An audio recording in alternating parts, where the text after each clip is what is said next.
ጤና ይስጥልኝ እንደምናችሁ።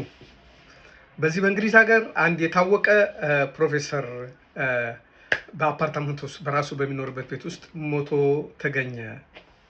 በጣም ልብ የሚሰብር የሚያሳዝን ታሪክ ነው። ይህ ፕሮፌሰር ጃሰን አርዲ ይባላል። ከጋናውያን ቤተሰቦች በለንደን ከተማ የተወለደ ነው። እስከ 7 ዓመቱ በኦቲዝም ምክንያት መናገርም ሀሳቡን መግለጽ የማይችል ሰው ነበረ። አንዳንዶች እስከ 11 ዓመቱ ድረስ በደንብ መናገር አይችልም ነበር ይሉታል። ይህ ወጣት በ27 ዓመቱ ፒኤችዲውን የሰራ ነው። በበርሚንግሃም ዩኒቨርሲቲ፣ በተለያዩ የእንግሊዝ ዩኒቨርሲቲዎች ውስጥ በተባባሪ ፕሮፌሰርነት ሰርቷል። ኦልሞስት በ37 ዓመቱ ሙሉ ፕሮፌሰር የሆነ ነው።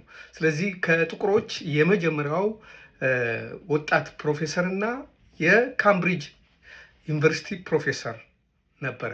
ካምብሪጅ ዩኒቨርሲቲ እንደምታውቁት አንደኛ የሚባል ዩኒቨርሲቲ ነው በዚህ በአውሮፓ ደረጃ። በዛ ዩኒቨርሲቲ ውስጥ ፕሮፌሰር ሆኖ ለመቀጠር ብዙ ነገሮችን አልፋችሁ ኳሊፋይድ መሆናችሁ ተረጋግጦ ነው የምትሆኑት። ይህ ጃሰን አርዲ የተወለደው ለንደን ቢሆንም ፒኤችዲውን የዶክተሬት ዲግሪውን በሊቨርፑል ዩኒቨርሲቲ ነው የወሰደው። በሱ በተማረበት ሙያ ላይ አንቱ የተባለ በፊት የተጠኑ ጥናቶችና ምርምሮችን የሚቀይር አዲስ ምርምር ያገኘ፣ በብዙ ነገሩ የአፍሪካውያንና የሌሎች ዓለም ሰዎች በዓለም ላይ ያላቸውን ፓርቲሲፔሽን የፈጠሯቸውን ነገሮችን አጉልቶ የሚያሳይ ምርምሮችን ያቀረበና አንዳንድ ቀደም ሲል ናቸው የተባሉ ነገሮች እንዲፋለሱ ያደረገ ምሁር ነው። መጽሐፍቶችን ጽፏል። በጣም ብዙ የፓናል ውይይቶች ላይ ንግግር አድርጓል።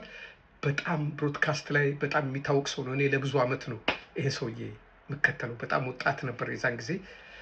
ስለ ኢትዮጵያ፣ ስለ ግብፅ፣ ስለምናምን ስለ ኤሽያ በደንብ አድርጎ የሚተነትን እኛ ከምናወራው በላይ የሚያውቅ በጣም የልጅ አዋቂ የሚባል ነበር። ይህ ወጣት ፕሮፌሰር በካምብሪጅ ዩኒቨርሲቲ ውስጥ እያስተማረ እያለ አንዳንድ የምሁራን ሽኩቻ ላይ በተለይ ጥቁሮች ከነጮች እኩል አይደሉም ብሎ የሚያስቡ እንደዚህ የሚያስብ ታች ያለው ማህበረሰብ ብቻ አይደለም፣ ምሁር የሚባሉ ፕሮፌሰር የተባሉ ሳይንቲስት የተባሉ ባለሀብት የተባሉ ፖለቲከኛ የተባሉ የሆነ ነገር የተባሉ ሰዎች ሁሉ እንደዚህ የሚያስቡ አሉ። እንደዚህ በሚያስቡ ሰዎች ብዙ ቻሌንጅ የገጠመው ብዙ የተሰቃየ ሰው ነበረ። ባለፉት ጊዜያቶች ከመሞቱ 15 ቀን በፊት በካምብሪጅ ዩኒቨርሲቲ ውስጥ ከዚህ በፊት ዶክተሬት ዲግሪውን ሲሰራ የተወሰኑ ሀሳቦች ከሁለት መስመር የማይበልጡ ሀሳቦች በጻፈው ጽሁፍ ላይ የሱ አይደለም የሚል ትችት ቀርቦበት በሚዲያ ውስጥ በጥቂት ሳምንታት በ2 ሳምንታት ውስጥ ከ200 ጊዜ በላይ ሲኤንኤን በሉ ሌላ በሉ ብሮድካስት ሚዲያዎች በሉ ፌስቡክ በሉ ቲክቶክ በሉ የሱን ስም በማጥልሸት ላይ በመዝመታቸው ሊቋቋመው በማይችል ደረጃ ላይ ሲሆን ስራውን ለቆ ጉዳዩ እንዲጣራ ስለፈለገ ሪዛይን አረገ ከፕሮፌሰርነቱ። የሁለት ልጆች አባት ነው። የሁለት ሴት ልጆች አባት ነው። በጣም ብዙ ምርምር ያደረገ ሰው ነው። ለብዙዎች ተስፋ፣ በተለይ ስደተኛ ሆኖ ልጆቻቸውን በተሰደዱበት ሀገር የወለዱ ሰዎች የስኬት ምልክት ተብሎ የሚጠቀስ የነበረ ሰው ነው። በመጨረሻ ሪዛይን ካረገ ከ9 ቀን በኋላ አፓርታማ ውስጥ ሞቶ ተገኘ። እንዴት ሞተ፣ በማን ሞተ፣ ምን ሞተ የሚለው ፖሊስ እንግዲህ እያጣራው ነው።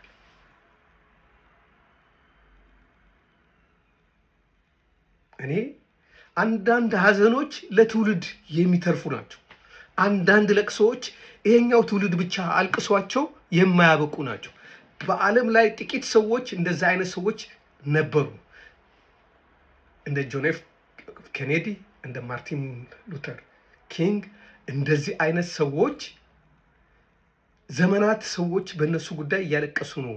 እንደ ቼኮቬራ እንደ አንዳንድ ሰዎች ለዓለም ሕዝብ ለውጥ ለሰው ልጆች እኩልነት ብሎ ያለፉ ሰዎች አሉ። በትንሽ ጊዜ ብዙ ስራ የሰሩ ሰዎች አሉ። እንደዛ አይነት ሰዎች በአጭር እድሜ ሲቀጩ የትውልድ ለቅሶ ይሆናሉ። ጀሰን አርዴ የትውልድ ለቅሶ ነው። በተለይ ለአፍሪካውያን ለቅሶ ነው። ልጆቻችን ቢበረቱ፣ ቢጠነክሩ፣ በትምህርት ቢጎብዙ፣ ትልቅ ደረጃ ላይ ቢደርሱ ብለን ስናስብ ከፊታችን የሚመጣ ሰው ነው። ልቤ እኔ በጣም ደምቷል፣ አዝኛለሁ። ለአንድ ቀን እንቅልፍ ሁሉ ሊወስደኝ አልቻለም። እንዴት ሞተ፣ በምን ሞተ የሚለውን ለህግ ሰዎች ትተን ግን እቺ ምድር ግን ፍትሃዊ እንዳልሆነች ግን ማወቅ አለብን። በየትኛውም ጎራ የተማረም ያልተማረም። አሁን አንዳንድ ሰዎች በስደተኛ እንታከም የሚሉ ሰዎች እንዳሉ እያየሁ ነው። የዓለም የሰው ውህደትና ቅልቅል መቻቻል እየተዳከመ ነው። እየሰለጠነ ሲሄድ ዓለም እየተዳከመ መጣ ወደሚል እየሄድኩ ነው። ብዙ ፕሮፌሰሮች፣ ሚዲያዎች በዚህ ላይ ያደረጉ ዘመቻ፣ ፖለቲከኞች ሳይቀር ያደረጉበትን ዘመቻ ይህን ሰውዬ በምን ጫንቃው ይሸከመዋል? እንዴት ይችለዋል?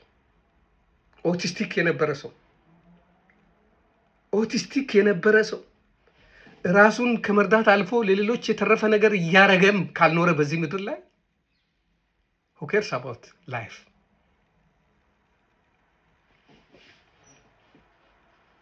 ተስፋ የሚያስቆርጥ ነው። ነፍሱ በገነት ትረፍ። ጃሰን አርዴ በልባችን ውስጥ አለ። የትውልዱ ሀዘን ነህ አንተ። በተለይ ለጥቁር አፍሪካውያን። ስላዳመጣችሁኝ አመሰግናለሁ። እግዚአብሔር ይስጥልኝ።